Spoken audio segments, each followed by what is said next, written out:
Welcome to Losing a Child, Always Andy's Mom. On this podcast, we journey through the devastating experience of the death of a child. Grief is seldom discussed openly in our culture, and the death of a child makes people feel even more uncomfortable. We approach the topic openly and honestly, speaking to people who have lost loved ones and experts who help care for them. Whether you are a parent experiencing loss or someone who wants to support another going through this tragedy, this podcast strives to offer hope and help.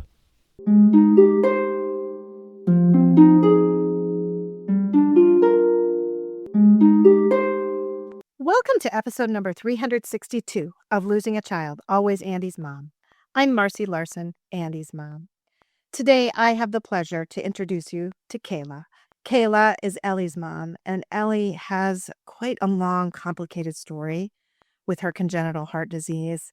So I won't go into it here in the intro, but I do want to take a second to talk about a sponsor. So last week, I told you that Elizabeth was a surprise sponsor because she wanted to sponsor an episode in memory of Andy. So after that episode was made, we corresponded a little bit and wrote back, and she wrote something really beautiful that I want to take a minute to read right now. How do I answer the simple questions? How are you? How many children do you have?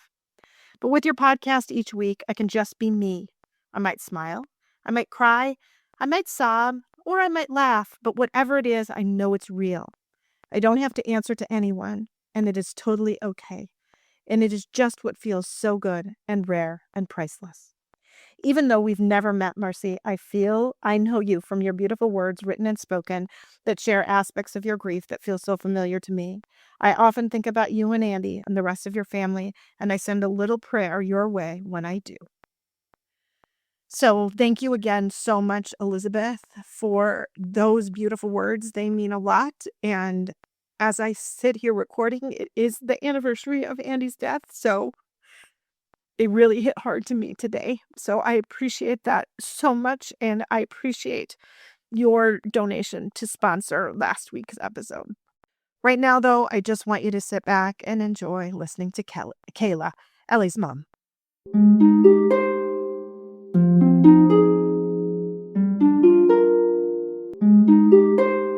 Thank you so much, Kayla, for agreeing to come on the Always Andy's Mom podcast today.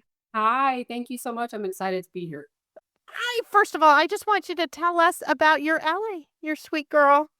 Yes. Your little miracle baby, really. He really was. I often called her God's baby. I'm like, God, just let me borrow her on earth because she was such a miracle of a child. I mean, when she was born, they had said, I don't know if she's going to make it. And she made it 2 years. I know I'm getting a little ahead. He is my first pregnancy. Now, if I'm really going back, and this has a lot to do with grief too, I had miscarriages.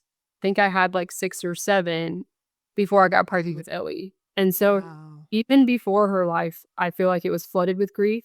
Yeah. And every time a miscarriage would happen, it would happen later and later. And it's just like my body was trying to figure it out. And I'm like, it's happening later and later. So I'm like, at one point, it's going to have to just come in full throttle. I hope. I was praying for that. Yeah. So I actually got pregnant with Ellie, long story short, when we were not trying to get pregnant. And we were actually trying to avoid because we were going out of the country and I didn't want to be pregnant out of the country. So anyways, I finally get pregnant. I literally could not believe it. And had a normal pregnancy, the normal side effects, things you experience when you're pregnant. And at 20 weeks, I did go to get my anatomy scan, which is usually when you find out, Ellie had a congenital heart defect. And that's usually when you find that out. My OB told me I had polyhydramnios, which I had too much amniotic fluid. So I had a very large belly, and he really couldn't figure out why. And Ellie was very wiggly in the womb. So it was hard to get a clearer picture. And with me having all that extra fluid of what was going on. And he told me that I'm having trouble visualizing all 4 chambers of her heart. Okay. And he said, but I can't say anything. You also have this polyhydramnio, so it has to be caused by something. Let's get you referred to a maternal fetal medicine doctor. They're the ones that deal with more high-risk pregnancy. They can do a fetal echo. and all of those things. Right. Are great. This is when I was 20 weeks pregnant. I'm so wrong. I'm so sorry. When I was 20 weeks pregnant, he goes, she's being a little wiggly today. I'm having trouble seeing her heart come back at 24 weeks. So I'm so wrong. So I went. Okay, that's fine. Yeah, I went back at 24 weeks, and that's when he had said, like, hey, you've got polyhydramnios, blah, blah, blah, blah. So at 24 weeks, he said, let's get to an MFM. There's, I think, one MFM in the town I live in Texas. So I contacted, there may be more, but I contacted him, and I had trouble getting an appointment. They were just booked, and I didn't get an appointment until I was 32 weeks pregnant. Oh, That's a long time. That's 6 weeks. that's a long time. Yeah. I'm seeing my OB once a week and a half, something like that at this point because of my polyhydramnios thing. I went back and saw my OB the next week. He goes, hey, did you happen to get that MFM appointment? And I'm like, yeah, it's not until November 7th, actually, I will never forget. And he was like, that's a long time. And maybe I can see if I can get you in sooner. That never happened. And I was just being monitored with everything going on with Ellie, going to the doctor once a week, things like that. So 32 weeks, I go into labor, which was because I was so large. I remember going to the bathroom and I was like, I think that's a mucus plug, but there's no way because I'm 32 weeks pregnant. Why would that be happening? I was like, that's probably nothing. My protective mind was just trying to keep her in there because I was also born premature. And I'm like, oh, I don't want to deal with that with her because I was worried something was wrong. And even though we did not know, I was kind of living in my blissful, it's fine. And they get these things wrong all the time. And, my body's just weird. And that's why I have polyhydramnios. So long story short, I go into labor. They put me on a magnesium drip, which helps stop labor for 2 days. They're like, hey, I think that you're actually good. I think we're going to be able to stall this for at least a week or two. But they sent me home. My MFM did not come to the hospital to do a fetal echo. My OB was very upset about that because he needed to know what was going on. Yeah, for sure. And he was like, I still couldn't get in for an appointment. I wasn't hearing back from them. And then I ended up going into like full contractions labor. I spent like a day at home. And I literally, when I tell you this, I have a high pain tolerance because I have asthma and health issues when I was little, and I was always used to being the doctor and stuff. I was in bed and I was having contractions every 3 minutes all night long. And I was telling myself, it's a backache. Like, my brain was just like, let's not. Yeah, we don't want this. Yeah, I'm like, but then I'm thinking, oh my God, I can't have Ellie at home. Like, that's definitely not safe. So I think I made it. I started having contractions at 10:30 at night. I made it till like 6 a.m. And they were very painful. And I told my husband, like, it's happening. We're having our baby. We've got to get to the hospital.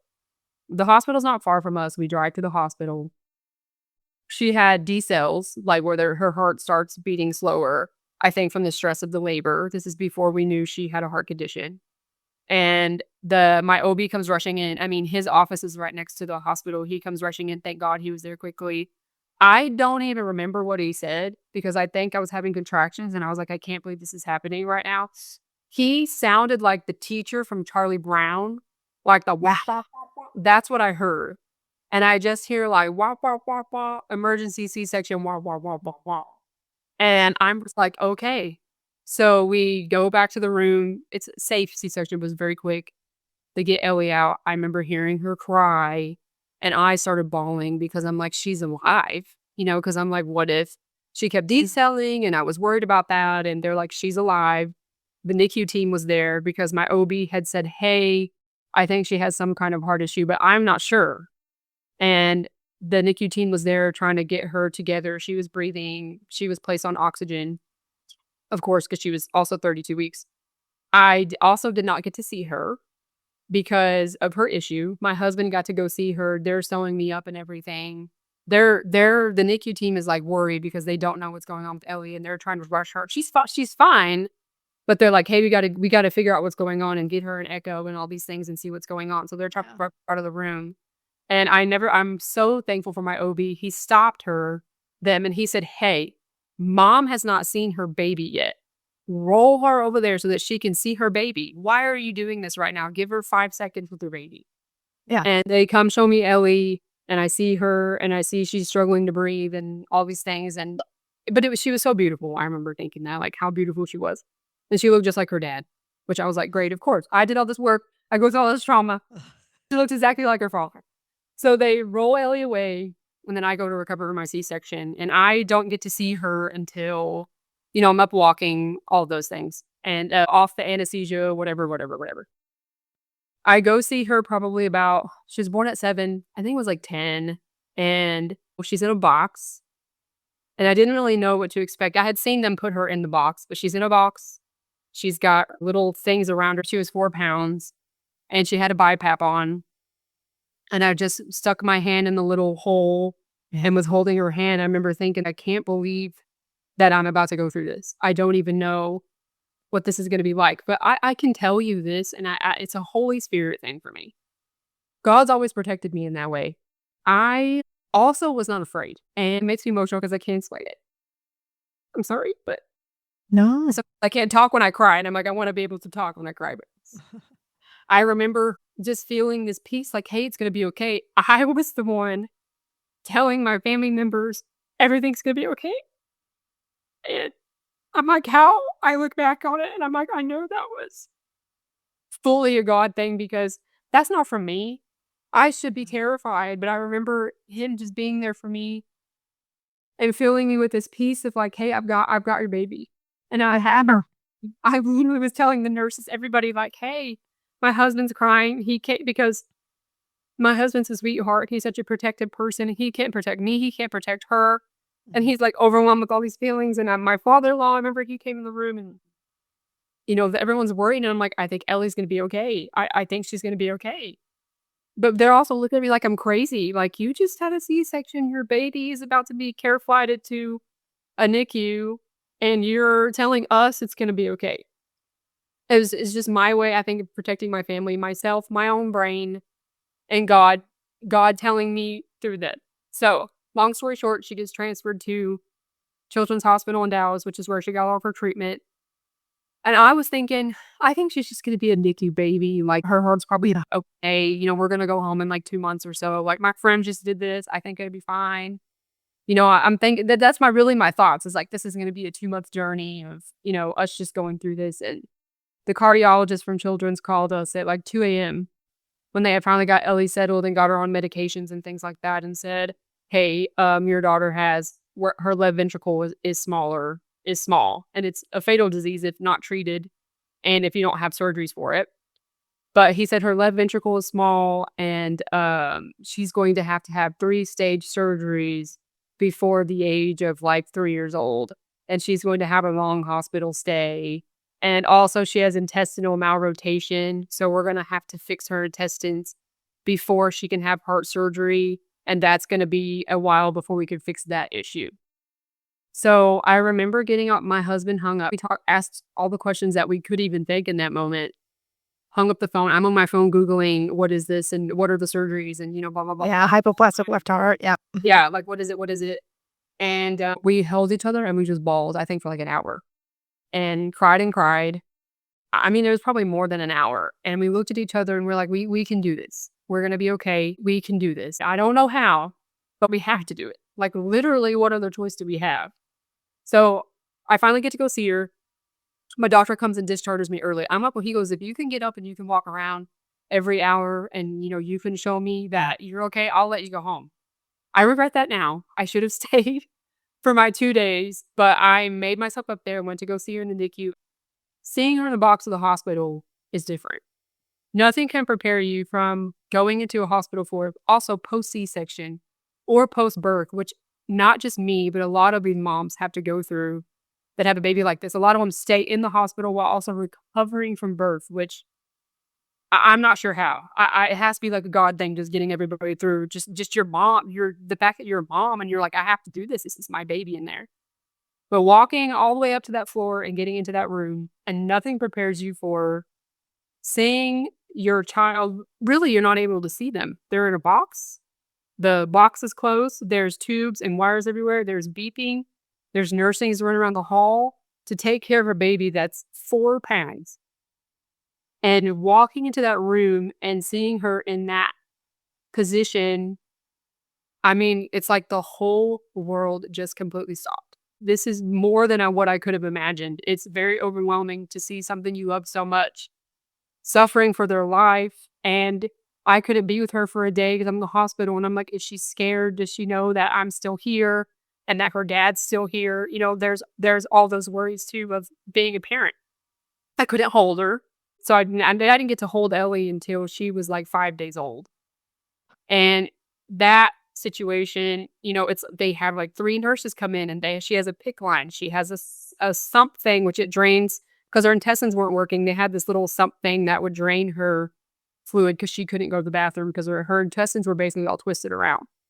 And they give Ellie to me. She's really so small. Place her on my chest. I'll never forget that feeling of, okay, my baby's here. She's here. She was crying, screaming, the process of them trying to get her to me. And as soon as she settled on me, she completely calmed down. And I also calmed down. Because I'm like, this is her. And we're okay. And my husband got to hold her for a little bit. I remember thinking, I am not going to let anything happen to her that I can control. And that it was also a hard saying because you're also thinking, like, there's a lot of things that I can't control. And that helmet will. And the fast forward, she's in the NICU for a while. She has her intestinal surgery. I think she was like a month old. I swear everything is a blur. She was like a month old. She did so well. I remember the NICU doctor coming and talking to me and saying, hey, we're going to do her intestinal surgery. She had grown. They had her on a fluid that kind of helps you grow through IV. And she was like, I don't know if Ellie's going to make it through the surgery because of her heart, because I'm just telling you, we're all very nervous and I just want to be upfront. So like, enjoy your time with her today. We're going to have the surgery tomorrow. I'm apologizing in advance. If anything happens, I really care for your family. I really think she can do this, but I just don't know because of all her conditions. I don't know if she's going to make it. They were opening her up and taking her intestines out all the way and twisting them back into the right spot. It was a major abdominal surgery. Yeah. She was a rock star. She proved everybody wrong. She got extubated the next morning. They were thinking she was going to be intubated for weeks. The next morning, her tube came out. She's back to just being normal Ellie. And we were just amazed that she was even able to go through that. We walked back with her to the surgery, and me and my husband regret it. We never walked back with her to another surgery again because I'm just bawling the entire time, thinking about her about to go into her surgery. So she got that fixed, and then the next step was to start working on her heart. We met her surgeon, and he came in and talked to us. And what was crazy is I think it was like a week later. He just came. We thought we were going to have all this time. And he came in and he was like, hey, time to do Ellie's first heart surgery. And we're just like, we just got through this intestinal surgery. And he's like, she's ready. She recovered well. I think she could do it. And so she had her first step of the heart surgery in like a week. I think it was just like a week or 2 weeks later, she had her first heart surgery. And we got transferred from the NICU to our home for almost 2 years, which is the cardiac ICU, which was a completely different world. I was actually grateful for the NICU when I got to the cardiac ICU floor. She had her surgery. Again, rock star. He's like, she did. The surgery alone only took him like 25 minutes to do.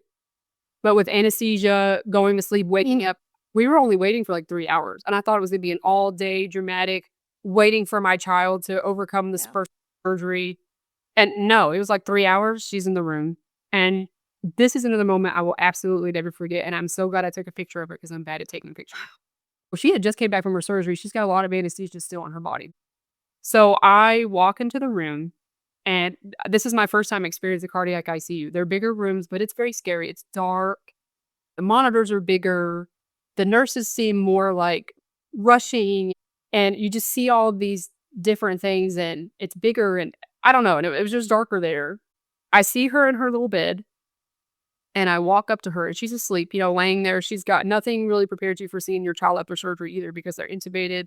Her chest was left open, which is kind of a scary thing to see for the first time. And they're laying there completely still, that you can't do anything about it. And I walk up to her and I said, Ellie, I'm so proud of you. You did your first heart surgery. I was like, it's your mom. Even though this child was knocked out on anesthesia, she opened her eyes and looked at me. I took a picture. I was like, I think it was God. Like, girl, you got to get a picture of this. Took a picture of her. And I was like, I'm so proud of you. And I'm like crying because her eyes are open. And then she just goes back to sleep. And my husband saw it, and I'm looking at him, and I'm like, I know this doesn't happen. And I told the nurse, and the nurse is like, that doesn't happen. She's like, I've never seen that happen. She goes, I think she just wanted to tell you, like, Mom, I'm okay. I'm here, Yeah. and I'm okay. And I will never forget that moment. That's like one that's like burned into my brain over Wow. many moments, but that's one that really is. So And I hear you, Mama. I hear you. it was a beautiful thing.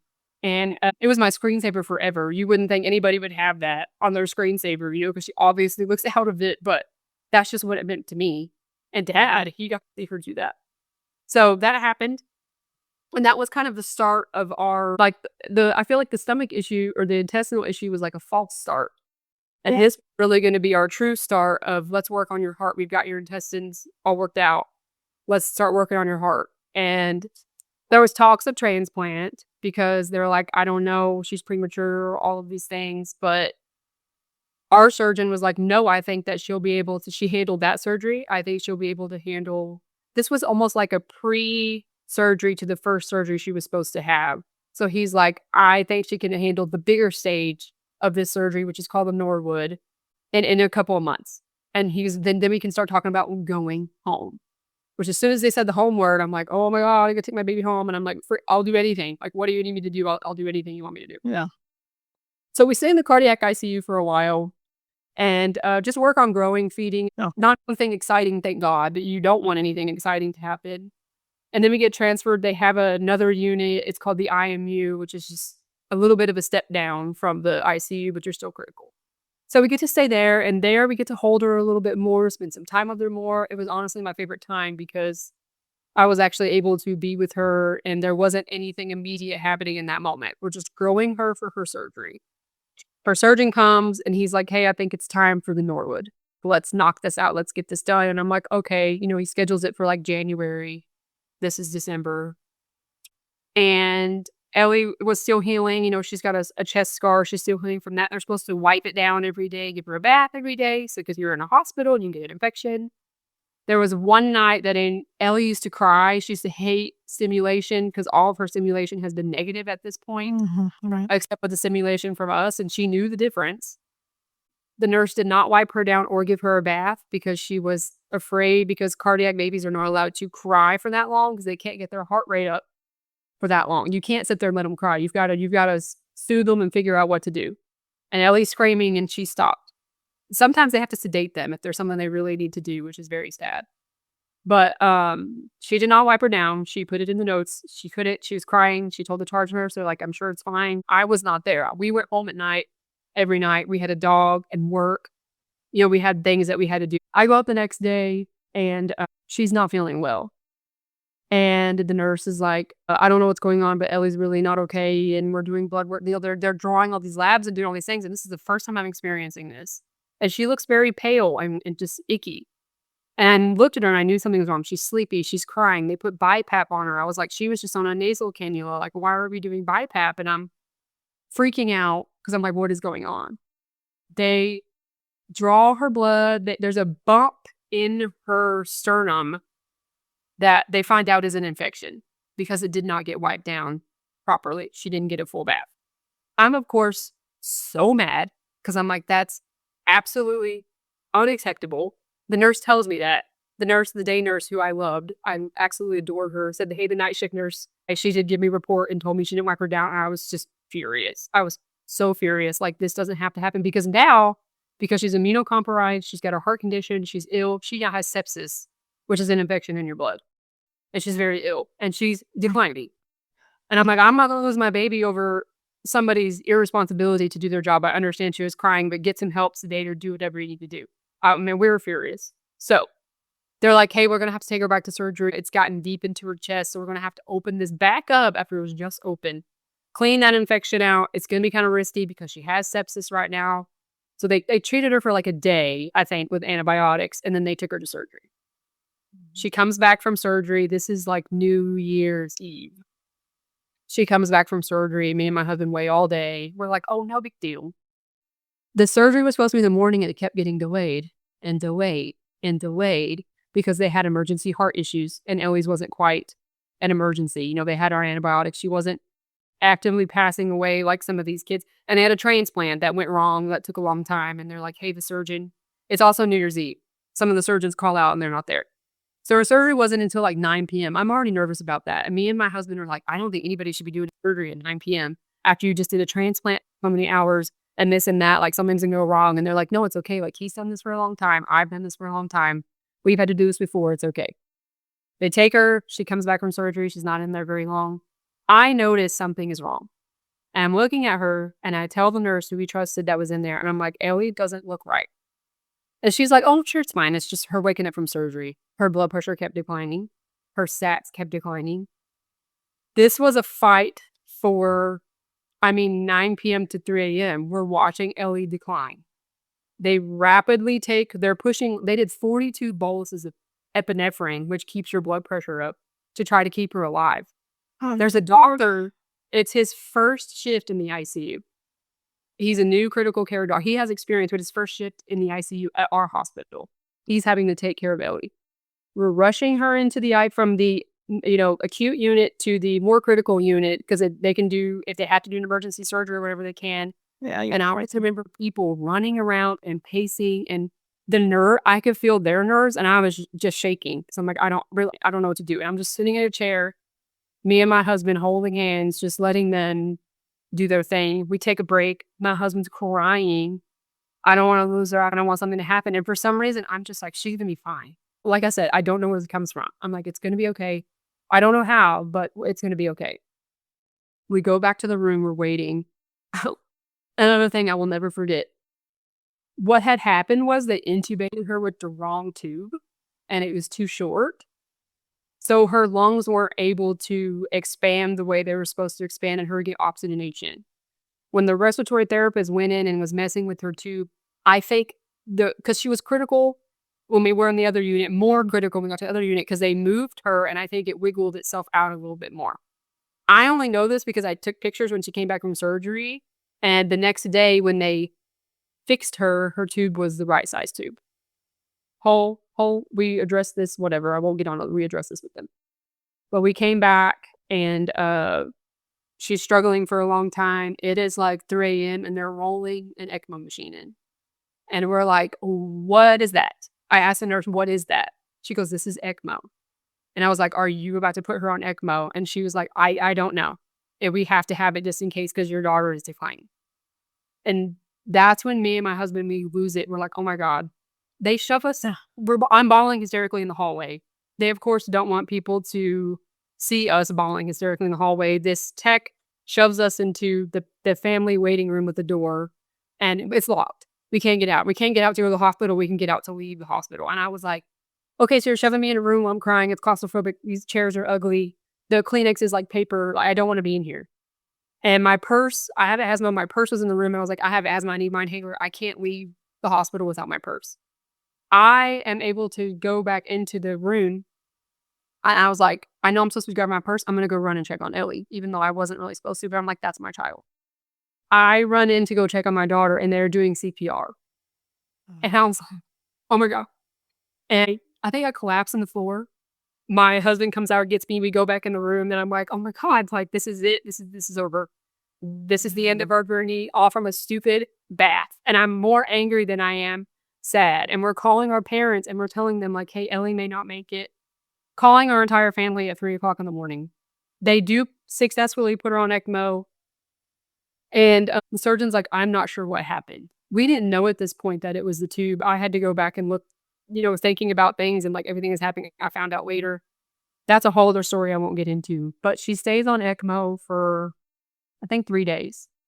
And her lungs are struggling. And I was like, God, if we're going to lose Ellie, can you please just do it now? Because I don't know if I can go through months of this and make it. So if she's not going to make it, please just take her now. I will get over it. I will find a way to overcome my grief. I don't want her to have to go through pain. And he answered my prayer by her still staying here. And I thought that meant she was going to have this long, amazing life full of fun and peace. Yeah. I really did. I thought God was answering prayer. And so that's what carried me through the rest of this time. So I said nothing prepares you for when you walk in and see your baby in a tube, but nothing at all can prepare you for seeing your child on ECMO. I mean, there's nowhere to sit. There's somebody working the machine. There's like 3 nurses in there at all times because if something happens on ECMO, it can be life-altering and life-ending. So there's a nurse that runs the machine. There's usually an RT or something in there, and there's a nurse that cannot leave the room. They have to stay in there the entire time. They can't sit out in the hall or whatever. If they go to the bathroom, another nurse has to come and sit in there and watch your child. To walk in a room and see your child with their chest open, giant cannulas sticking out of their chest, connected to a machine that sounds like bubbles. It sounds like a bubble machine from the bubbles blowing in, and I'll never forget this sound. And her heart rate was maybe like 15 or 14 at the time, which is not a survivable heart rate, but because she's on that machine, she was able to live. And she cannot be awake, and she's just laying there still. But she was like that for 3 days where all we could do was talk to her, read to her, sing to her. And it's very awkward and uncomfortable when you have nurses in the room and you're trying to have an intimate moment with your child, and you absolutely cannot because she's on ECMO. So she's on ECMO for 3 days, comes off, does miraculous. They're like, Ellie made it. Oh my gosh. She's back. She's almost back to normal like the second day, but she stays intubated for a long time. She was actually intubated for like a month because her lungs were still just cruddy and stuff from what just happened with the ventilator damage and things like that. So we deal with that for like a month, and she was actually happy still with the tube in her mouth. She used to suck on it like it was a pacifier. And I'm like, you tell any adult they're going to get intubated, and some of them would rather die than have a tube down their throat. And she's sitting there sucking on it like a pacifier. Actually, when we took it out, she wanted it back because she wanted to suck. One of the RTs, he was so sweet. He took there's a little thing where you can suction their mucus out or their saliva out. He took it and put it in her mouth so that she could have it in her mouth so she could suck on the little suction thing while they had BiPAP on because she was crying. So he had to stand there and do that for her for like hours. And we were taking shifts holding the sucker in her mouth until she got used to it. So she came off ECMO. That's a part of that story. Everything was fine. We're like, let's get back on track to do her surgery. So her surgeon gives her time to recover. This is like January 3rd. She's off ECMO. He goes, let's push it back to like the last week in January, do her Norwood. Let's get her going home. You guys have been through a lot of trauma. Because how old is she at this point? I'm sorry, I don't remember when she was. She's 2 months old. 2 months?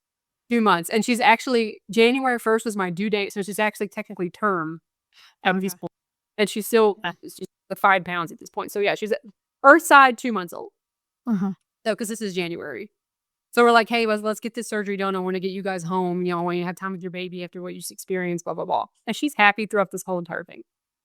So we get to, this is a God's protection story because we get to the surgery. They're like, hey, I think we're going to do it tomorrow. And I'm like, that's fine. I'm honestly ready just to get after everything we've been through, let's get this surgery done. I want you to do it like now. And they're getting ready for the surgery for the next day. And I'm like, cool, let's go. Ellie gets NEC, which is, it's an intestinal disease. They immediately give her antibiotics, all these things. They're like, well, obviously we can't do the surgery tomorrow. This is the God's protection thing, is the surgery was scheduled for like at 7 a.m., 8 a.m., early. One of our favorite nurses comes in and she goes, guys, and throws the door open, the sliding door open to our face. There was a fire in the OR in the middle of the surgery, and they're having to operate on the child's heart, like in the elevator. And I'm like, oh my God. And I'm sitting there looking at the time and I'm going, this is when Ellie would have been back there. She would have been back there for her surgery while there was this fire in the OR.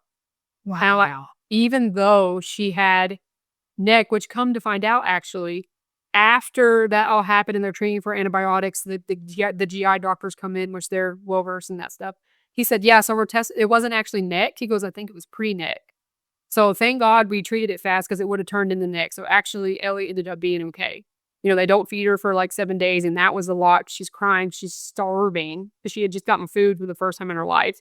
So we have to put her in a swing, bounce her, which is not easy to do when you have lines and tubes sticking out of you. But we were able to get the nurses help and do it. So anyway, God's protection over her because that would have happened. And who knows, Ellie may not have handled the change or got another infection from having surgery in an elevator.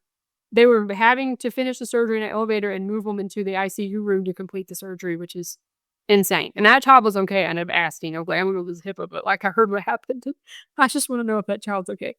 Anyway, so then we finally do get to the surgery, which they rescheduled for February after all that happened. And she recovered from neck or pre-neck. This was a big turning point of our lives, was the surgery. So she had her surgery in the morning. Her surgeon came in. Hey, I'm ready. He's pumped up. He's like, I'm actually really pumped up. I'm so excited. I'm like excited. You're about to open her. It's just, but he really loves what he does. And he was like, I'm just ready for her to get open this. And he goes, I'm just pumped up about Ellie. He goes, I just have this feeling she's a rock star. And she's proven by this point, twice they've already told us she should be dead and she's alive. So they roll her back for the surgery. And this one, out of the other two of our experience, even though she's only 3 months old at this point, because the surgery was February 12th, I believe, a couple of days before Valentine's Day. Also Heart Month, which is kind of ironic that they did it during Heart Month. I was thinking, like, I was just more anxious this time, and I wasn't really sure why. Like, I couldn't shake it. Like, I was fine, but then I had, like, these little jitters, and this surgery took longer. It's an advanced, complicated surgery that they do. And they didn't have to put her on bypass for the first surgery. They had to do that for this surgery, which is a big deal. She comes, the surgeon calls, hey, I'm done. Ellie did beautiful. Her heart looks beautiful. I remember him saying that, like everything, she did so well. I'm so proud of her. This is one of my smoothest surgeries I've ever done. And I just start crying because I'm like, oh my God, she did it again. I'm like, she is such a rock star. I was like, if she keeps doing it for the rest of her life, I'm just going to be so proud. They do a thing where you get to go to the hallway and you get to see them be rolled back into the room, but you can't see them for a couple hours after because they have to get them lines and tubes and all these things taken out, and they do x-rays and all those things. So they're like, hey, come meet me. It's kind of sad, but they call it like a post-op parade. And we go meet them for the post-op parade. And I look at Ellie. They're bagging her until they can get her connected to a ventilator. And I look at her and I see the surgeon's face. I remember looking down at her and moving the surgeon. And I did this a couple of times, trying to read his face. And he's just like, yeah, going like this, like, not much to say. Yeah. He already told us. And something's not right. And it's almost like the same feeling I had when she went on ECMO. And I'm like, I don't know if I just need to shake this feeling or lean into it. I didn't even say anything. I remember just saying, oh my God, I'm so proud of you. And I just started crying and holding her hand. But then I was also thinking, I don't like this. So they take her back to the room. We get to, after every surgery, you get to talk to the surgeon. And you get to ask questions, and he goes into details about what's next and what can you expect for recovery and all these things. So we meet in the room and we talk about things. And I remember him saying, so something that can happen after this surgery, because Ellie was premature, you can get something called pulmonary hypertension, which is where you get too much blood pressure into your lungs. It can be fatal. And he's like, I'm not seeing any signs of that or anything, but I remember looking at his face and reading his face, and I almost was like, I think he thinks that she may have that, even though he didn't say that. Because I'm like, why else would he bring that up? Because I talked to another mom and she's like, they didn't even bring that up to me. I was like, okay, I'm starting to think. But I didn't like jump on it like, oh my God, she has it and freak out. I kept a mental note of that. This starts the days of terror. These are days of absolute terror. A Norwood recovery, I remember them telling us it should take, I think it takes like a week, but every day there's certain milestones they're supposed to meet so that that they're recovering properly from a Norwood. And them telling us like, oh, they'll probably be intubated for a week, but they should be able to go down significantly on the amount of oxygen the vent is bringing. That didn't happen. And so she didn't even make it past the first stage. And they're like, what's going on with Ellie? It's like so much to even get into. My brain almost blocks stuff out, I think, just like protect me from the trauma. But she had 3 days, I think, after the Norwood. She had been opened up twice, 3 times emergently in the room.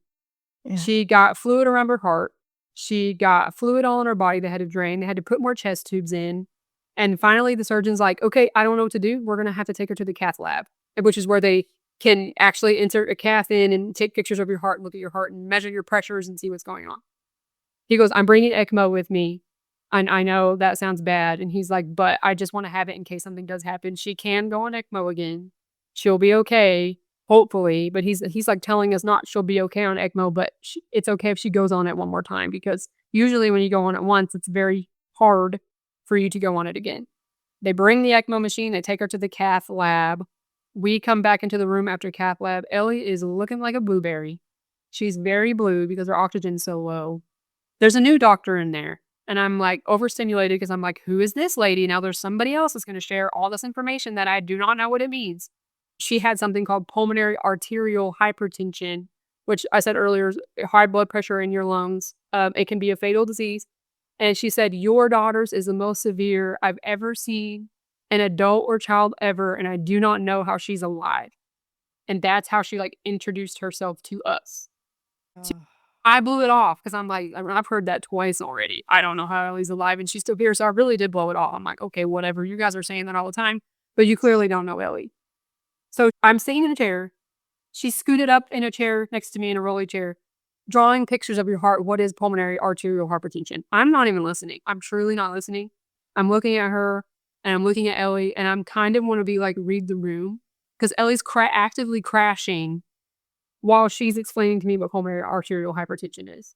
And this doctor's amazing. She's very smart. She's very caring, but I don't think she knew how to separate our moment from that moment. Or she's probably used to that happening in the background all the time, working in this environment. Yeah. She's crashing. I'm looking at everybody.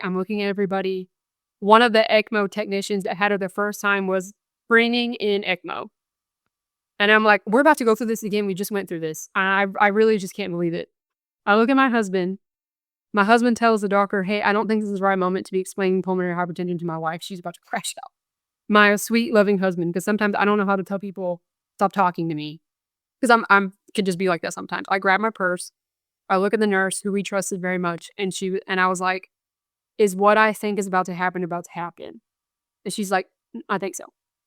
And I grab my purse. Me and my husband, we start walking out of the room. We know we can't be in there anyway. I'm like, I don't even think I can process what's happening. I can't see my child have CPR again. I can't do it.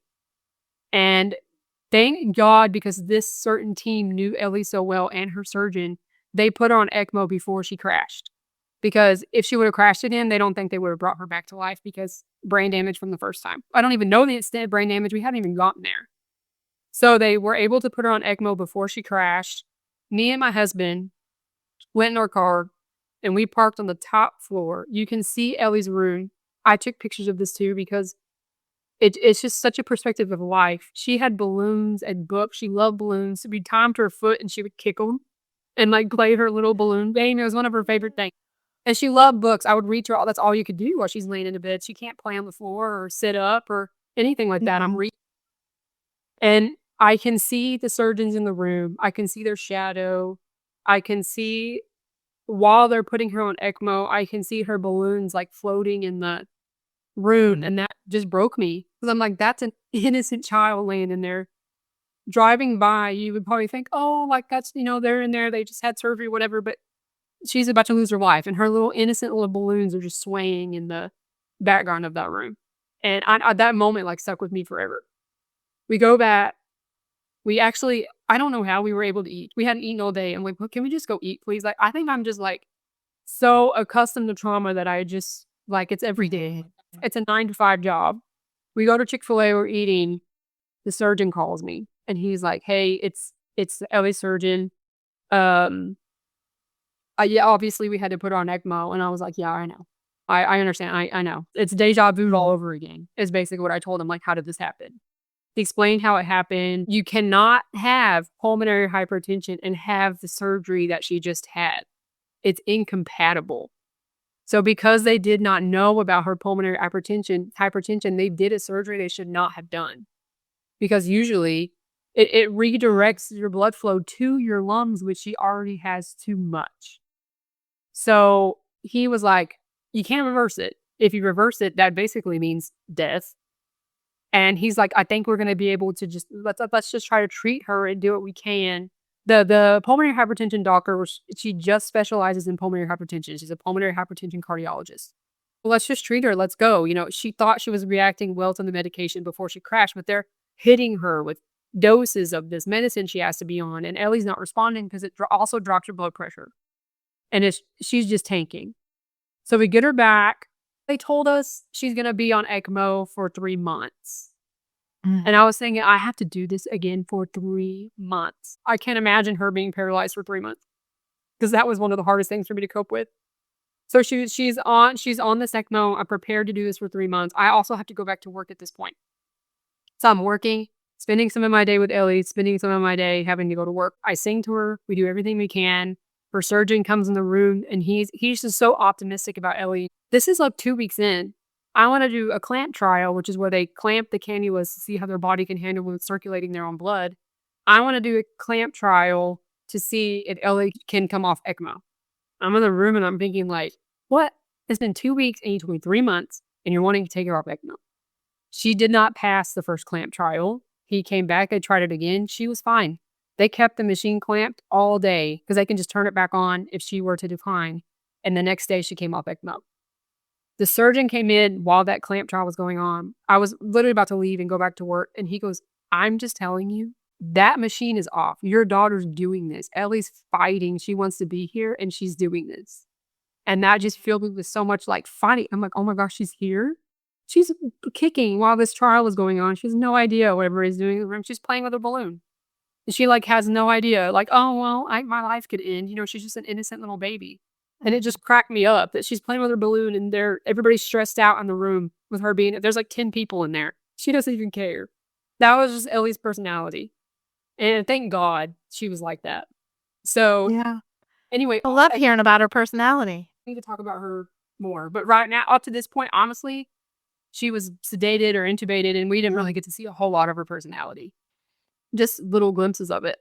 So after this is really where her personality comes in because she gets off ECMO and she gets extubated shortly. And then we have a conversation. What do we do now? He's like, she's got her surgery. We're going to treat her for her pulmonary hypertension. I think it's possible she could go home in the next like 2 months or 3 months still. She'll have to go home on her pump for her medicine. But I'm like, oh my God, we actually still get to go home. And he's like, yeah, I'm thinking. I don't know, but this is like a thought. So this is where we start getting to actually have fun with Ellie.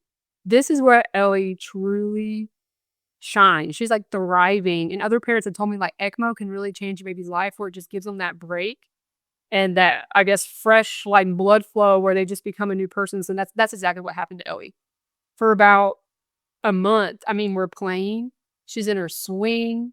We're getting to hold. We get to go for her first walk outside when she was like 4 months old. And I was like so excited. The nurse called me that morning and she was like, hey, Ellie gets to go outside. I get to take her outside today. They have to clear it, make sure, you know, because they had 2 patients to 1 nurse. So she had to make sure her other patient was taken care of. You know, it's like you can't just say, hey, can I go outside? And we take her for her first walk and she looks at the sunshine and she's just squinting her eyes like, I'm not really sure what to think about all this. And we walk around the hospital and it was just, that was such a beautiful moment for me because I remember sitting in a windowsill on one of the break rooms and looking outside and crying, looking at the sun. Because I'm like, I'm not sure if my baby's ever going to see the sun. I may be here forever. And I just want her to see the dang sun. And I told that nurse that, and she made it happen like 2 days after I said that, which is amazing. So we went outside. We're going for walks around the hospital. And I'm like, oh, I can actually do this hospital life where I actually get to be kind of a normal mom. You know, I'm still working, but I can come in and when I get off work or in the middle of work and play with her. And when my husband's off, I mean, I was thinking like, this is a life I could do. And they're teaching us how to use their G-tube and all these things. And then come March, she starts to crash again. And they take her. We had a wonderful day too that day. We played. She loved to watch Hey Bear, which is little dancing fruit. It's a little dancing fruit on YouTube. That was her favorite thing. Like, and the thing with her is because she couldn't really get out of bed and do things while she was on ECMO and sick, like the first 3 months of her life. She's now able to do physical therapy, occupational therapy, speech therapy, like all these things and just getting to kind of be a normal baby. It was so exciting. And she did not like physical therapy or occupational therapy. It was hilarious because the physical therapist would come in and Ellie would be awake playing with me. And then she would close her eyes and pretend she was asleep when she would hear the physical therapist walk in. And the physical therapist would be like, oh, should I come back? She's sleeping. And I'm like, yeah, probably. The physical therapist would leave and Ellie would wake up. And you're just like, girl. And then some of the physical therapists would go, I know what you're doing. Wake up, Ellie. They'll ask me like, has she been awake this whole time? And I'm like, yeah, she's been awake. And they're like, okay, we're going to get our workout done, Ellie. It was like one of my favorite things. So she was just so smart. And we're thriving until she kind of, not as bad as the first 2 times, but she's starting to decline. They take her back to the cath lab and they're like, hey, her pulmonary hypertension, still not good. And I'm like, great. They had to actually intervene, and she had a hole in her heart, and they had to make it bigger for blood flow, all these little details. Yeah. But she was not well before that. She was really not feeling well. I mean, all these things, my happiness is starting to turn into, okay, we're having to stay in the hospital a little bit longer because there's setbacks, which they told us there would be. And then we have a conversation about transplant. Our doctor was like, this pulmonary hypertension she's dealing with and this surgery, she's not eligible for the next surgery because of her pulmonary hypertension. She cannot go forward with these stage surgeries. I cannot do a biventricular repair. We're going to have to put her on the transplant list. I kind of had a feeling this was going to happen from the beginning, but I'm like, okay, whatever. Almost, I was like, I'd kind of rather her have a new heart than trying to fix this broken heart for the rest of her life. So I'm like, let's just get it done. But that comes with waiting. And that comes with, will she die before her heart transplant's a very big possibility. She wasn't eligible for the machine that can pump your heart for you. It's a little portable machine they have. She wasn't eligible for that, I think, because of her time on ECMO. So if she didn't make it before a heart transplant, it's like, I'm sorry, she just couldn't make it. But we go, this is like a months of interviews. We're having to interview. They interview you. They ask about your family. I have to do blood because it's compatible with like Ellie, the genetics. She does blood work. We're taking classes. You have to do all these things to get on the transplant list. She finally gets on the transplant list. I was so excited. I'm like, oh my gosh. And then they're like, oh, by the way, she can't get a transplant right now.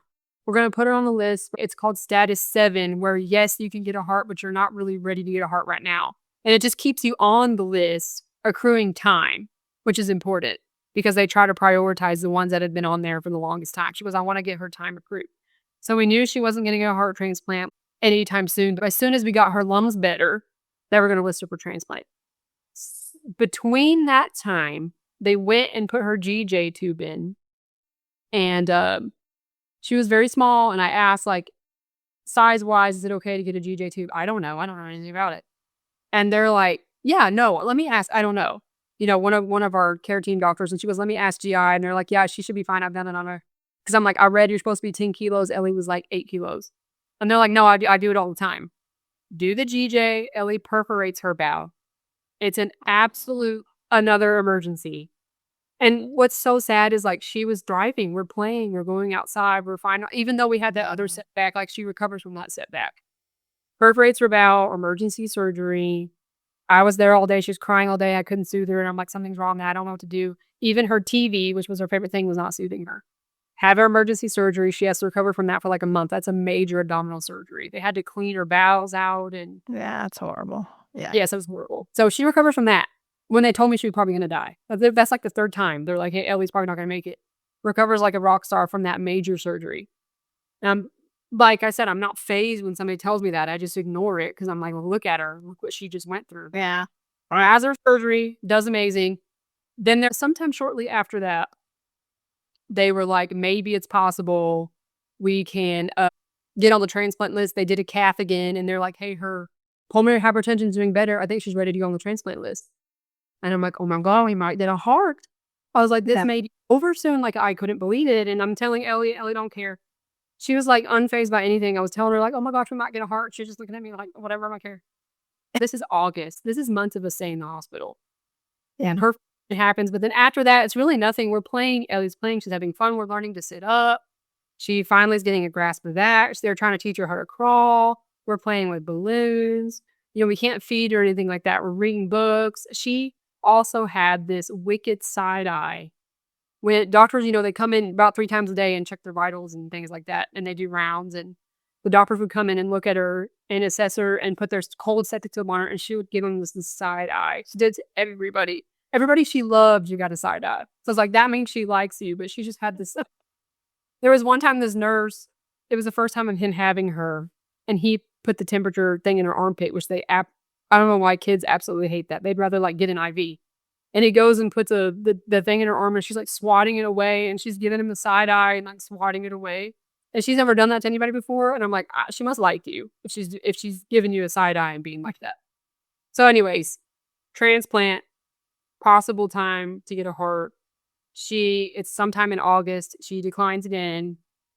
Not as bad as the other few times. They take her to the cath lab, and they're like, her pulmonary hypertension is still not where it's supposed to be. where they thought it was, but it wasn't. They're like, it's still not where it's supposed to be. So we're going to have to put her back on status 7. And then I found out, another God's protection thing, they had actually gotten a call for a heart for Ellie that morning. And they were debating on giving her that heart. She wouldn't have been able to handle it because of her pulmonary hypertension. So her body, God, just happened to randomly decline that day, the day that we got a call for her heart. She would have passed away. They told us that. We would have given her that heart and she would have passed away. Or she would have wanted ECMO, and it would have been like a very scary situation for her. Right. Pulmonary hypertension is not compatible with a brand new heart. You have to fix that first. So thank God that happened. I mean, I know it sounds bad because she had to go through a traumatizing experience going to the cath lab and stuff, but it was still protection from that situation. That happens. They're like, hey, let's make our focus getting Ellie ready to go home. And I'm just go home, and we're status 7. Let's get her ready just to go home for a little bit before she can, and then we'll bring her back and she can get her heart transplant later when she's ready for the list, blah, blah, blah, blah, blah. So I'm like, okay, fine. Getting Ellie ready to go home. And her breathing is kind of not the best. And she's on a nasal cannula and she's working really hard.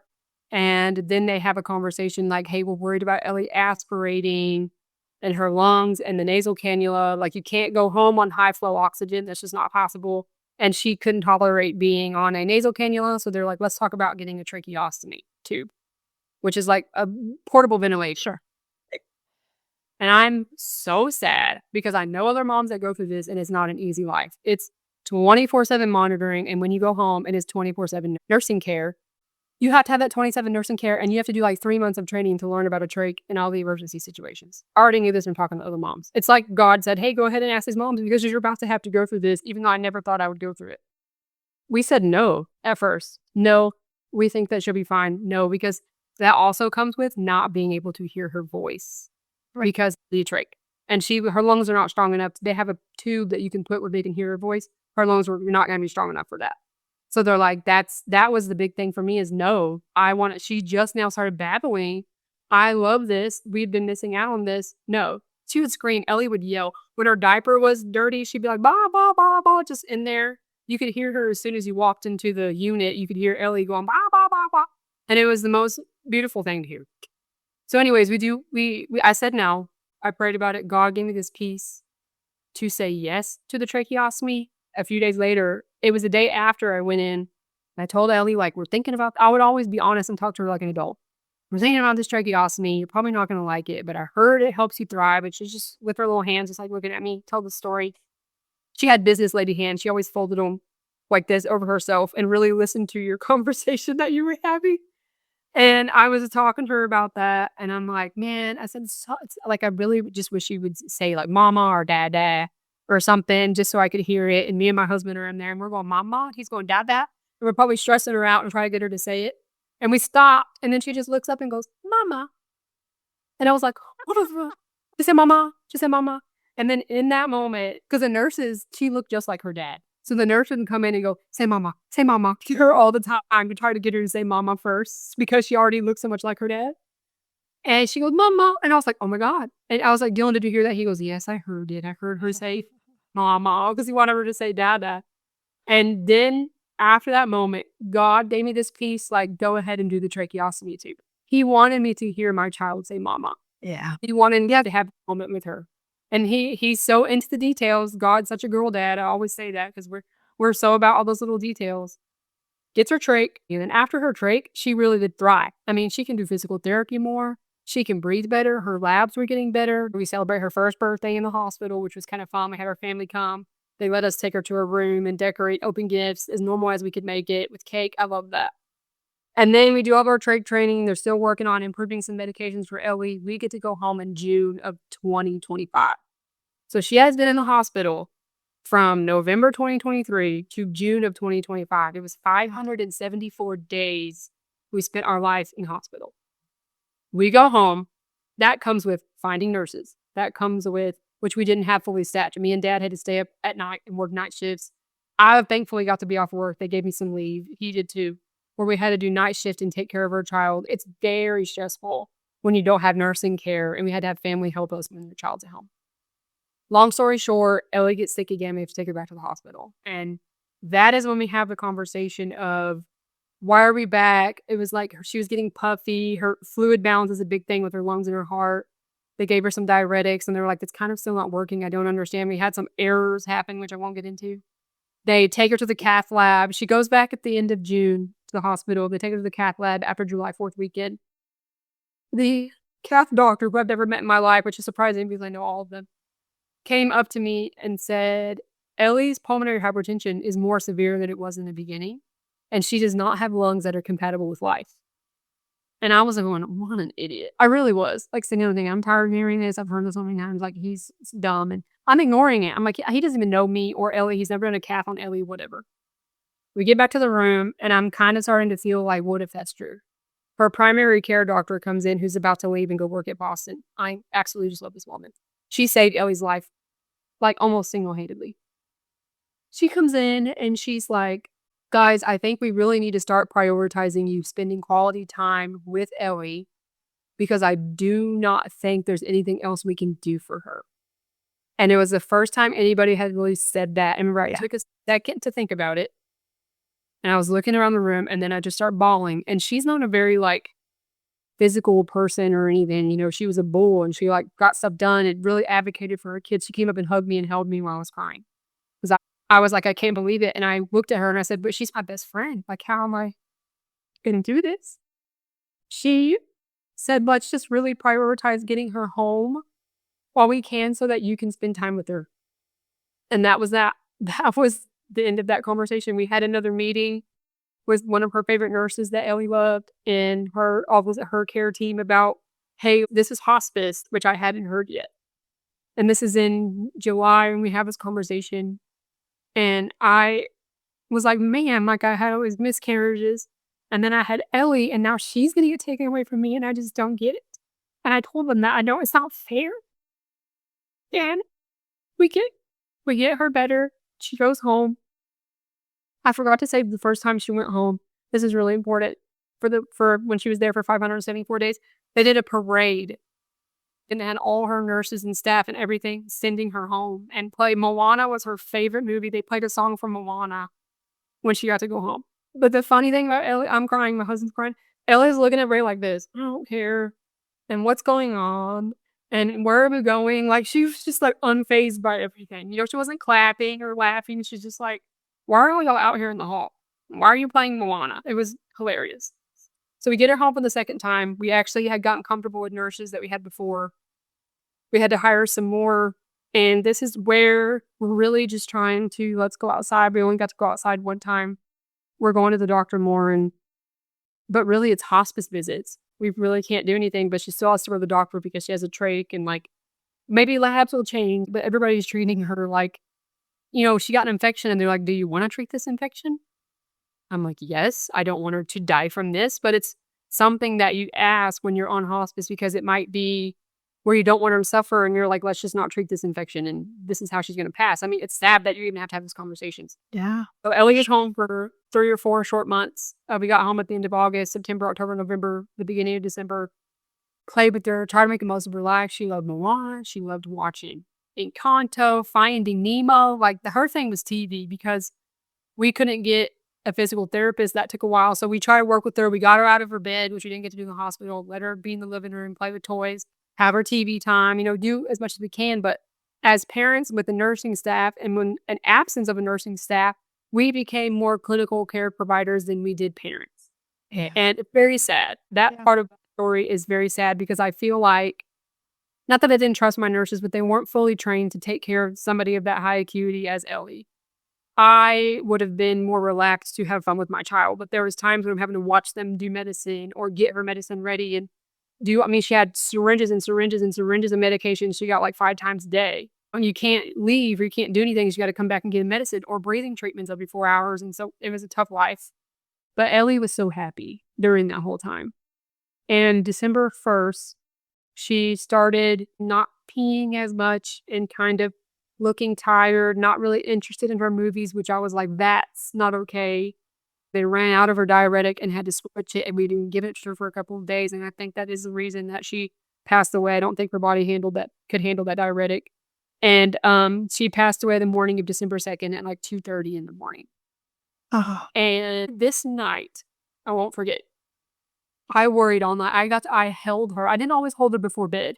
She just wanted to play, and she was like she was alive at nighttime. That's when she wanted to play and watch her TV and read books. And so we would really cuddle in the daytime, and she would just hang out with her nurse and stuff at night. Me and Dad would go to bed and stuff like that. And I went and I held her for a couple of hours, and she's breathing so hard, and she just is really fighting. And I was like, if I take her to the hospital, they're going to tell me she's dying. I already know. They're not going to do anything for her. I just knew that in my heart. I'm like, if I wait, I said, if she's still like this in the morning, like we tried what we knew to do. We changed her diuretics. We did some things that we knew to do at home. I'm like, if that doesn't improve, I will take her to the hospital in the morning. But I'm like, God, the last place she probably wants to be is at the hospital. She's so happy at home. I can sleep all night. I usually do fall asleep because I'm so tired from dealing with it was Ellie and nurses and all. Yeah. I'm tossing, I'm turning. I'm tossing, I'm turning. It's like 2:30. I look at my phone and I randomly see a verse that says, God will restore all the years the locusts have eaten. And I screenshotted it. I don't remember doing that till after she passed away, and I fall asleep. That's the last thing I see before I close my eyes. The nurse is banging on my door to wake me up. Hey, Ellie's got really splotchy skin. I'm not sure what's going on. And I immediately am like, oh no, I know that's not good. I slowly walk in the room. I don't think I'm ready to face what I'm about to face. My husband, I know he's like half awake. He had to work the next day. And I walk in and she's dead. She's passed away in her bed. The only reason I knew is I touched her foot and she had such a strong pulse and it was not there. Her pulse ox was reading like her heart was beating and her oxygen was fine. Her pulse ox had an error, so the nurse had no idea Ellie had passed away. And that's not on her. I mean, we had issues with this pulse ox all the time, but for it to be reading that her oxygen was fine and her heart rate was fine, and she had no pulse or oxygen at all. Oh, wow. I don't know how long she's passed away, but her skin's mottled. So I'm like, she's had to have been passed away and she's cold. So I'm like, this had to be for a while. I start CPR. It's the only thing I know to do. I'm crying while I'm doing CPR, and I'm like, I'm yelling at my husband, wake up. He's calling 911. We're trying to bag her. And I just stopped. I'm like, she's dead. She's truly dead. And I wasn't here to stop it. And that's all I could think about. But I'm like, I was awake. I was awake in my room. Why didn't I just go in there?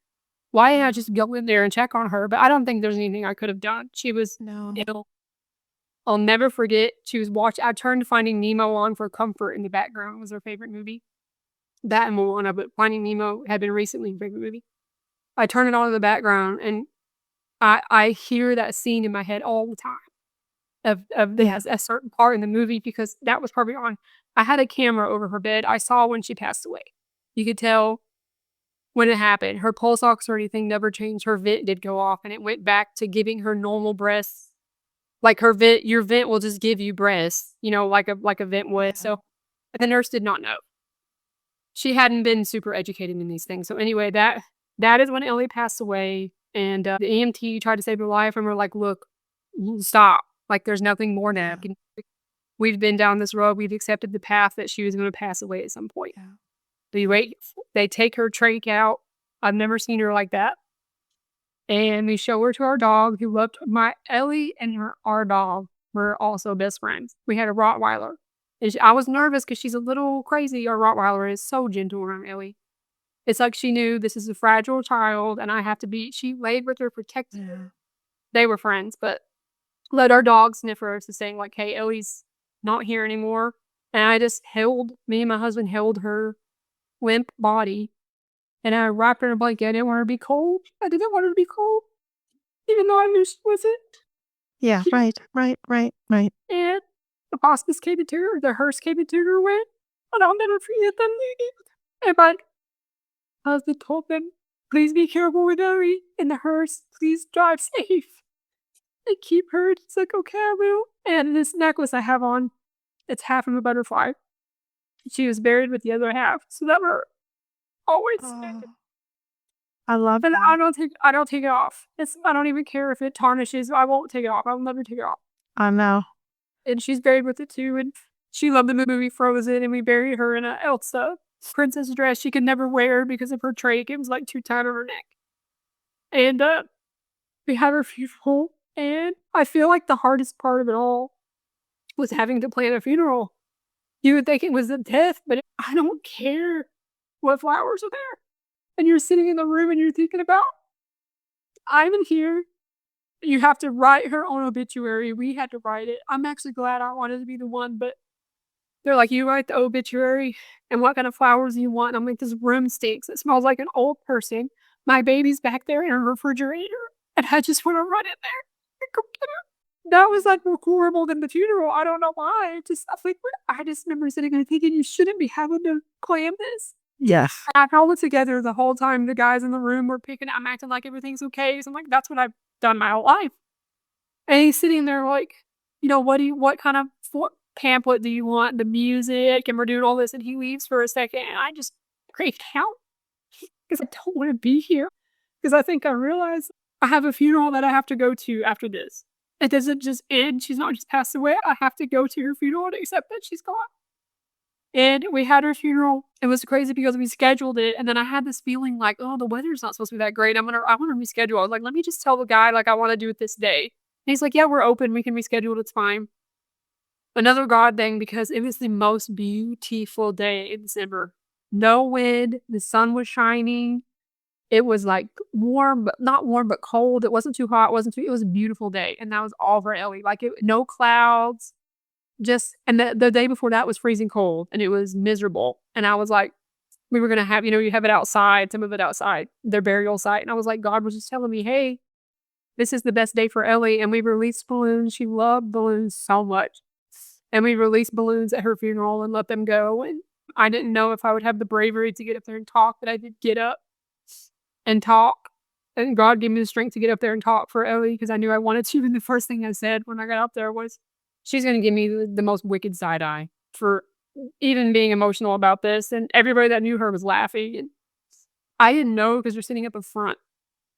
Her funeral was so full that people had to leave because there was nowhere for them to sit. Yeah. And the people I didn't even know from all over the world that came and talked to me, because I posted on Facebook, I wanted the burials to be private. It was just immediate family because that's very emotional. But I'm like, I want people to go. Anybody that knew her, cared for us, donated money. I want them to be able to say goodbye too because they care about Ellie too. It's not just us. Everybody has their own grief. I want them to be able to say goodbye. And her looking at her book and on the names, and over 200 something people showed up to her funeral, which was just amazing. And it overfilled me with how many lives Ellie has touched. And I've had I had a Facebook page for her. And I've had people reach out to me and say, I changed my life because of Ellie. Or I spend more time with my kids because of Ellie. I have a relationship with God because of Ellie. Heart moms be like, I look at situations different because of Ellie. Providers have told me I changed the way that I care about patients because of Ellie. So although her life was very short, I know that for whatever reason, I don't know why God had to take her. I'll never have an answer until I get to heaven. And I faced that.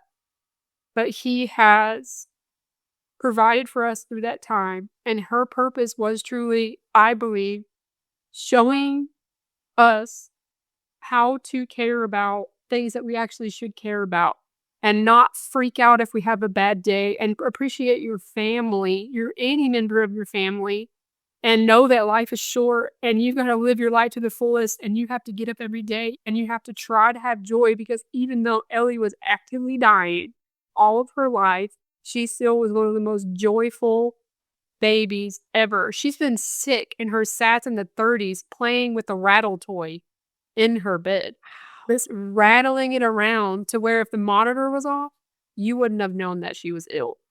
Yes. And I've seen it happen so many times. So she was just so special. She changed a lot of lives. She changed me forever. I'm forever changed. My husband, my whole entire family. And it's been an honor to know her. Like I said, I call her God's baby. It's been an honor to know her and get to keep her, even though it was only for 2 short years. She died. Her birthday was November 9th. She died like 3 weeks after her birthday. And mine's on the 12th, so our birthdays were close together. I remember thinking, like, I can't wait for us to have birthday parties together and things like that. But she really changed me. She changed people. And I'm just forever grateful that I got to be a mom. I mean, that's never going to change. I'm forever grateful that I got to be her mom. She's was amazing. And just her personality, that every obstacle, she was still happy.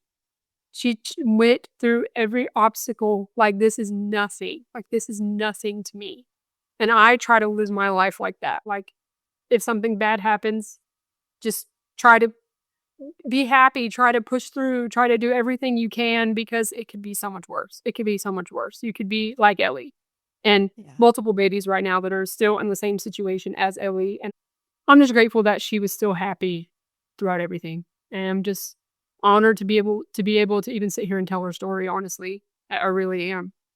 I haven't told it in so long. And I hadn't revisited it in probably a year from start to finish, and hearing me say some of these things, I'm like, I can't believe you don't realize until you say it. I can't believe I went through all of this. Yeah. You really just can't believe it. And you said earlier, like, you wouldn't even know you were going through it. No, but I think that's part of my testimony is I can still have joy. Well, I tell people I have joy and I have grief, and one's your right foot and one's your left foot, and you can't walk without both your feet, and I'll walk like that for the rest of my life. One foot may be more in joy and one foot may be more in grief, and that's okay. That's how I'm going to be for the rest of my life. It's a forever journey. It's not just oh, she died and it's a year later and I'm going to get over it. It's something that you are never get over. Grief is not like that. It's a shadow. It's with you everywhere you go. Sometimes that shadow may be bigger or stronger and sometimes lighter, but it's there. And it's never going to go away. It's never going to go away until you're reunited with them again in heaven. And that's the only thing that gives me peace is I know I don't have to worry about things happening to her anymore because she has. I'm not trying to call Jesus a glorified babysitter, but that's how I view it, honestly, is like she's up there with Jesus. He's watching over her. And she's running. I've never seen her run. I've never seen her stand up. She never even got to sit up. She's talking. I've never really got to hear her talk. She's laughing. She loved butterflies. She's got butterflies. She's got balloons. I don't like AI stuff. I've never been a big fan of it. But somebody made like an AI picture of her and Jesus hugging. And it gave me so much peace. Because I'm like, that's exactly what happened as soon as she walked in heaven. She was free of all of the pain that she went through. And she doesn't know what being a normal baby feels like. For she thought that was normal. She thought her baby life was now. And that's the only thing that gave me peace, was she thinks is like normal. Well, she knows she's in pain, but she doesn't know that's not supposed to happen. And I'm sure when she went to heaven, she's just like, oh my gosh, this is what I did missing. A mess born like this. I need to give Jesus a loving side eye. It's a loving, like, hey, hold on. There's some things I had to go through that I wish I didn't have to go through. I'll do the same thing when I get up there. But, I mean, I'm sure she's just like, oh my gosh. I never really heard her laugh. I did when she was like a baby. You know, sometimes babies laugh in their sleep, but it's not real, they say. I think it's real, but I was like, always pray like, Ellie, please let me dream about you. And I never would. I did last night, weirdly. Or I would say like, just show me you're okay. And one time I said, just show me you're okay. And I heard a giggle in my head. And I knew that was her giggle. And I hold it like so close to my heart. It didn't make me cry or anything. It just made me smile because I knew it's like God kind of opened a portal to heaven for like a second to let me hear that in my head that she was happy. And that was everything to me. And I think about it all the time because she's there. And now I have to be here. My life has stopped. And you look at other people on the outside and they're driving around. They're happy. Not everyone's happy. Everybody has something going on, but seemingly so. And me and my husband were both saying like, you just get mad at the world because why are you still going on when the thing that we thought the world revolved around is not here anymore? How is the world able to function without Ellie in it? It's a true question. So she was such a pivotal part. How can I remember thinking that same thought. Yeah, isn't it crazy? Like walking out of the hospital the next day with Peter because he had been hospitalized overnight. And just thinking, how is the world still going?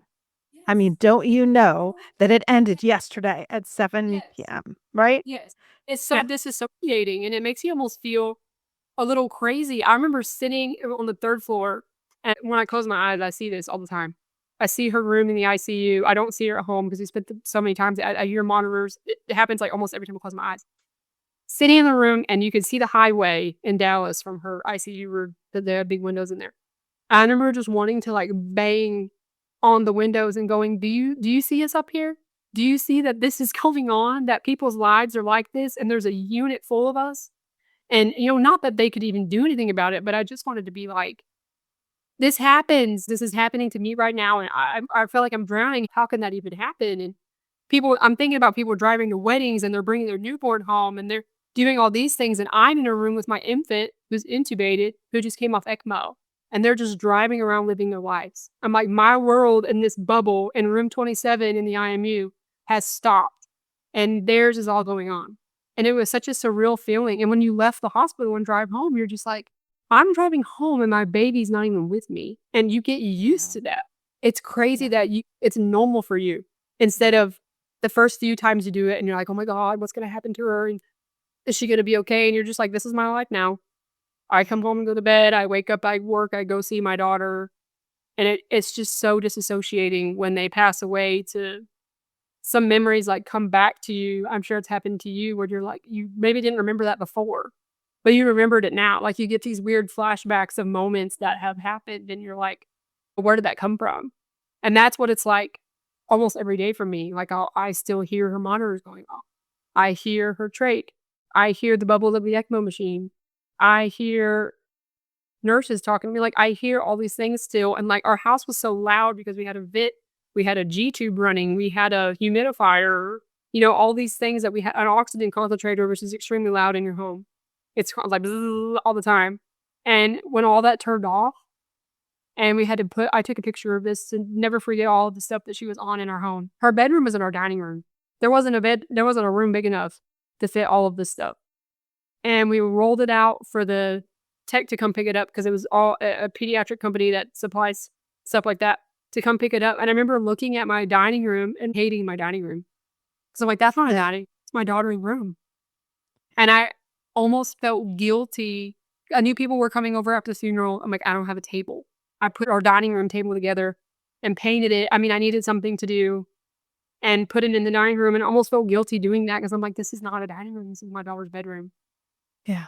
And just to clean all that equipment out and how quiet your house is after your child passes away. I think anybody, you don't hear laughter, you don't hear them, how quiet your house is after you pass away is something that psychologically I think like maybe just even this month I've been able to finally get used to my house being quiet. No Disney movies on all the time, no rattles, no nurses asking me questions. And I'll sometimes be like, oh, it's 9:00 in the morning when I'm working, I need to be giving her medicine. And like my brain goes there, but I'm like, she's not here anymore. And I don't have to give her medication. I think it's just gonna be a process to have to overcome that grief. It's going to be a process to have to do that. And I don't know how long that's going to take. And I don't put a timeline on it. No. And you shouldn't. Because you can't. You just don't know. You just don't know. It's impossible. It's impossible to do. And it's an impossible feeling. And you think when it happens, truly what it's going to be like. Like, oh, I think you hear this in the people and you think think you've got anticipatory grief that you know what it's going to be like. But you just don't, do you? You just don't. And I had anticipatory grief for 2 years. Of course you did. Of course you did. But it didn't really prep you. No, it's not the same for her actually being gone. Yeah. Because I tried to prepare myself like, okay, how am I going to feel if I wake up tomorrow and she's not here? You can't do that. You really can't do that because it's Ellie is a piece of my heart that will never be mended. I want to have another child. Me and my husband talked about it, even though I had issues.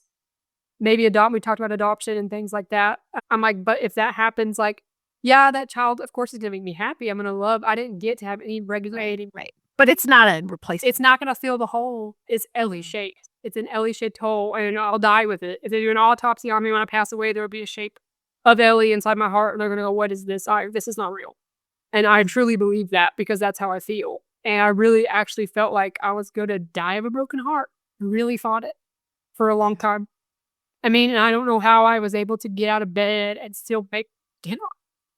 Like, I shouldn't have been doing that and eat. And my family came around a lot, which was very nice. They were here just trying to keep us from drowning. It was just still hard. And you think, like, those weeks are actually easier than immediate weeks after they pass away because you have that. You have family coming, people are checking out. Things to do, right? Yeah. Yes. And then, like, the month after when everybody starts to go back to their normal life and you're still sitting in the grief, is the hardest. People stop checking on you, or they do, but they don't know what to do. Yeah. And they don't really know what to say. And they might bring you food, or they don't want to talk about it or bring it up. They don't know if you want to talk about it.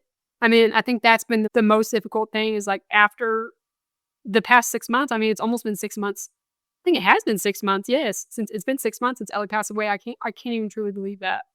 Time doesn't work in my brain the same as it did before. But it's like, that's the hardest part is people start to go back to their normal lives and you're still stuck in your grief. Yeah. Processing it. And you don't know how to ask somebody, oh, hey, can I just talk to you for a minute about Ellie? Can I just talk to you for like an hour about Ellie? And sometimes that other person doesn't want to because they're also grieving and they don't want to bring up. It's an impossible thing to have to navigate. But me and my husband talk about her, and we mostly try to be happy and like talk about happy memories instead of sad things. And of course, we bring up, not as often, but we used to all the time, like what happened? How did she die? What could we have done? And like, we can't live in that space anymore. It's not a livable space to be in because there's nothing we could have done.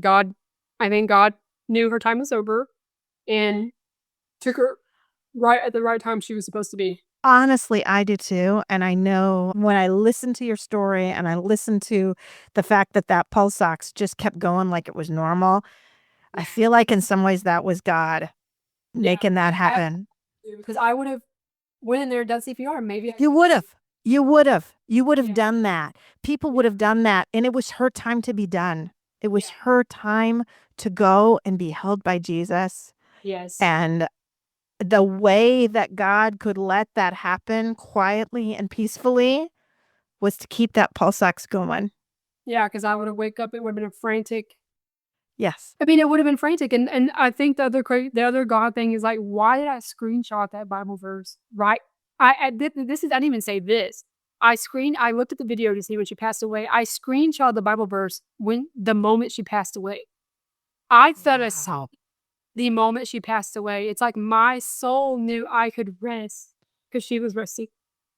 Yeah. And I went back and looked at the camera. I was like, I literally did fall asleep when she was actively passing away because we were just connected in that way. Which God did that for you. Yes. Yeah. I mean, it doesn't feel like it. It felt like, oh my gosh, I wasn't with her. I should have been with her. But I think God arranged that for you. I think so. It would have been traumatizing for me to try to save her or her pass away. And I would be like, I did that. I didn't do CPR right. That would have been on me for the rest of my life. And I'm so grateful that he's so kind. There's been so many times where I have stepped away. My husband has stepped away. I've kept my faith throughout this whole thing. I'm proud of myself for that because it's not easy to do. No. But there has been times where I'm like, I'm not going to pray today because I'm just so freaking mad at everything you're doing to me.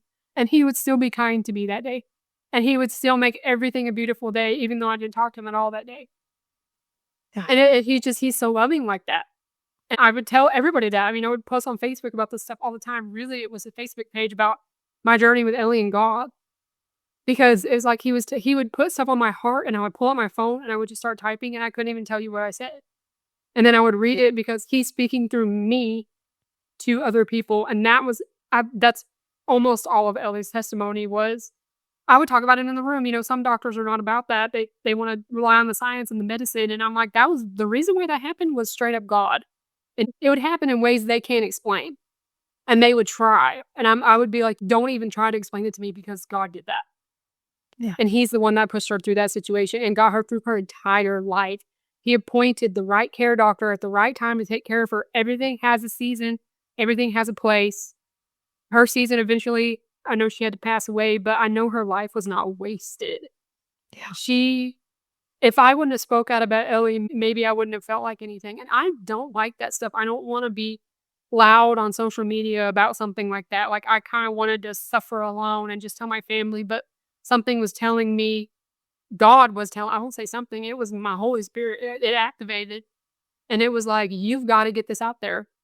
And I just did a small Facebook page. And it's not like it was blown up. You know, she had a few hundred likes and stuff like that. But people would message me all the time, praying for you. How can I help you? Oh my gosh, I thought about Ellie today. And That are beautiful.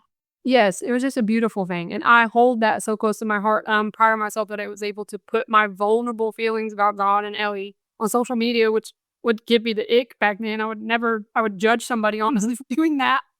And I'm like, now I just feel so empowered. And I don't know what's next. I don't know what I'm going to do. I don't know what's after this. I don't know how I'm going to, I told you before that I have a book. It's going to take me forever to get it out. But I wrote letters every day to my daughter. And I'm planning on getting that out because I want people to know about grief and about anticipatory grief, which I actually do talk about a lot in that book. And that this happens and kind of what it's like, because this is the number one birth defect, and it happens to a lot of families. This is not just me.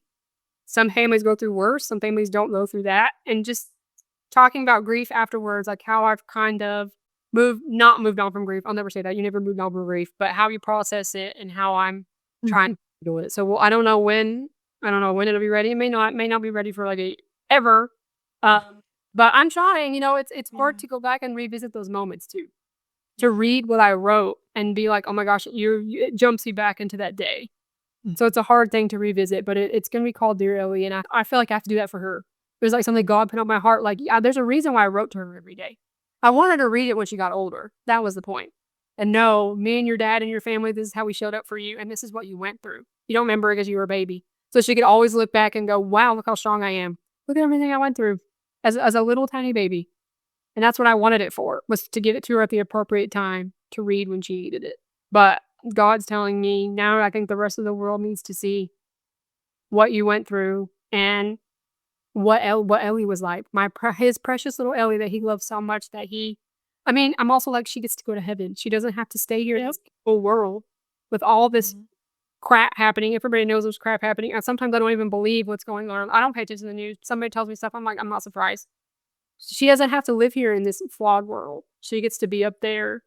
And there's a Bible verse about it, about like, I don't remember what it was. I had never paid attention to it before. Somebody shared it with me about taking a young life. The blessed ones go to heaven early to not have to be here and suffer. And they're precious to God, or it says something like that. And I was like, that verse gave me peace. Because I'm like, she was so precious to him. And he's like, I can't have you suffer anymore. And I can't have you be in this world. And I know your mom and dad love you. You know that. I'm just going to go ahead and take you, and your mom and dad will be, I think we're there with her already. I think time in heaven works differently. I really do. Yeah.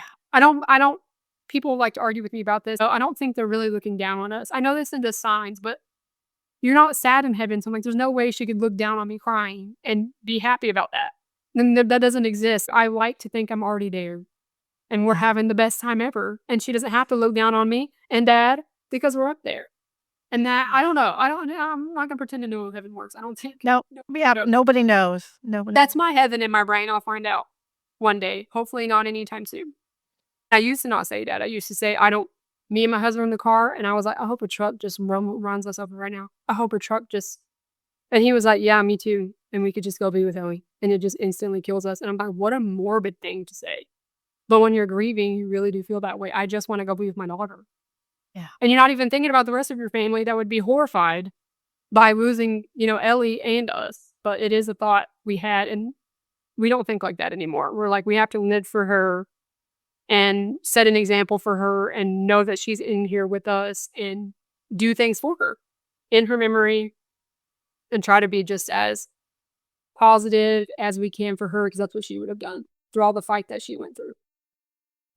Well, thank you so much for sharing Ellie with us today. She's just, what a beautiful girl. What a beautiful girl. I'm love that I got to share her story. It's going to be healing for me to be able to do this for sure. Yeah.